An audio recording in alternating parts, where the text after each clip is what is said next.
ഭാഗികമായി എംപാനലായ സ്വകാര്യ ആശുപത്രികളെ മെഡിസെപ്പ് പദ്ധതിയിൽ നിന്ന് ഒഴിവാക്കിയതോടെ നിലവിൽ സ്വകാര്യ ആശുപത്രികളിൽ ചികിത്സ തേടിയിരുന്ന നിരവധി രോഗികൾ വലയുകയാണ്. എല്ലാ വിഭാഗം ചികിത്സകളും ഉൾപ്പെടുത്തിയാൽ മാത്രമേ പദ്ധതിയിൽ തുടരാനാവൂ എന്ന നിബന്ധനയാണ് നിലവിൽ ചികിത്സ തേടിക്കൊണ്ടിരുന്ന രോഗികളെ ദുരിതത്തിലാക്കിയത്. ഡയാലിസിസ്, കീമോ പോലുള്ള ജീവൻ രക്ഷാ ചികിത്സകൾ മുടങ്ങുമോ എന്ന ആശങ്കയിലാണ് ഇപ്പോൾ രോഗികൾ.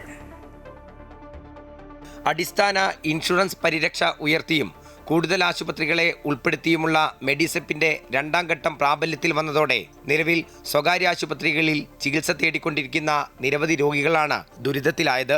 ആദ്യഘട്ടത്തിൽ ചില ചികിത്സാ വിഭാഗങ്ങൾക്ക് മാത്രം ഇൻഷുറൻസ് പരിരക്ഷ ലഭിക്കുന്ന സ്വകാര്യ ആശുപത്രികളും മെഡിസെപ്പിൽ ഉണ്ടായിരുന്നു.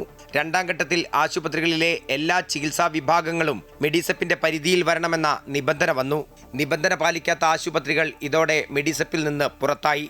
കഴിഞ്ഞ കുറച്ച് വർഷങ്ങളായി ഭാഗികമായി എംപാനലായ സ്വകാര്യ ആശുപത്രികളിൽ ചികിത്സ തേടിക്കൊണ്ടിരുന്ന രോഗികളാണ് ഇതോടെ പ്രതിസന്ധിയിലായത്.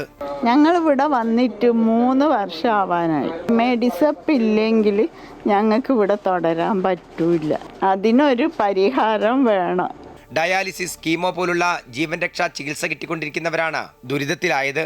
കൂടുതൽ പേർക്ക് എല്ലാ ചികിത്സയും ലഭിക്കുന്ന പ്രായോഗിക തീരുമാനമാണ് മെഡിസെപ്പ് രണ്ടാം ഘട്ടത്തിൽ എടുത്തതെങ്കിലും അറിയിപ്പില്ലാതെ മെഡിസെപ്പ് നിലച്ചത് ആദ്യഘട്ടത്തിലുള്ളവരുടെ തുടർ ചികിത്സയെ ബാധിക്കുകയാണ്. മറ്റ് സ്വകാര്യ ആശുപത്രികളെ ചികിത്സയ്ക്കായി ഇവർക്ക് സമീപിക്കാമെങ്കിലും അവിടെയും പ്രായോഗിക തടസ്സങ്ങളുണ്ട്.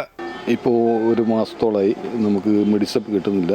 അപ്പോൾ അത് ഗവൺമെൻറ് പുതിയ എന്തോ ഇത് കൊണ്ടുവന്നിട്ടുണ്ട്. അപ്പോൾ അതിൽ സഹകരിക്കുന്നില്ല എന്നാണ് നമുക്ക് അറിയാൻ കഴിഞ്ഞത്. അപ്പം പൈസ കൊടുത്താണ് ചെയ്യുന്നത്. എന്നും പൈസ കൊടുത്തെന്ന് പറഞ്ഞാൽ ആഴ്ചക്ക് വലിയൊരു പൈസ വരും. അതുകൂടാതെ മന്ത്ലിയുള്ള ടെസ്റ്റ് കാര്യങ്ങളൊക്കെ വരും. അതൊക്കെ നമ്മൾ അഡീഷണൽ പൈസ കൊടുക്കണം. അതൊന്നും മെഡിസെപ്പിൽ വരുന്നതല്ല. അപ്പോൾ ഇതും കൂടെ വരുമ്പോഴേക്ക് വലിയൊരു തുക തന്നെ നമുക്ക് ഒരു മാസത്തിൽ ചിലവ് വരും. അപ്പോൾ എത്രയും പെട്ടെന്ന് അതിന് ഒരു തീരുമാനം ഉണ്ടാക്കണമെന്നാണ് ഞങ്ങൾ ആഗ്രഹിക്കുന്നത്. പിന്നെ മറ്റൊരു സ്ഥലത്തേക്ക് പെട്ടെന്ന് സ്ലോട്ട് കിട്ടാത്തതുകൊണ്ട് പോകാൻ കഴിയില്ല. മെഡിസെപ്പിലുള്ള സ്ഥലത്തേക്ക് നമ്മൾ അന്വേഷിച്ചു. അപ്പോൾ രാത്രി 12 മണിക്കൊക്കെ ചെല്ലാനാണ് ഒഴിവുള്ളത്. അപ്പോൾ അത്തരം ഒരു പ്രയാസങ്ങൾ അതുമുണ്ട്. അപ്പോൾ നമ്മളെപ്പോലുള്ള ആളുകൾ ഒരുപാട് പ്രയാസമാണ് ഇപ്പോൾ അനുഭവിക്കുന്നത്. സ്വകാര്യ ആശുപത്രി അധികൃതർ സർക്കാരുമായി നടത്തുന്ന ചർച്ചയിലാണിപ്പോൾ ജീവൻ രക്ഷാ ചികിത്സ തേടുന്ന രോഗികളുടെ പ്രതീക്ഷ. M Ragesh, Amrita News, Kozhikode.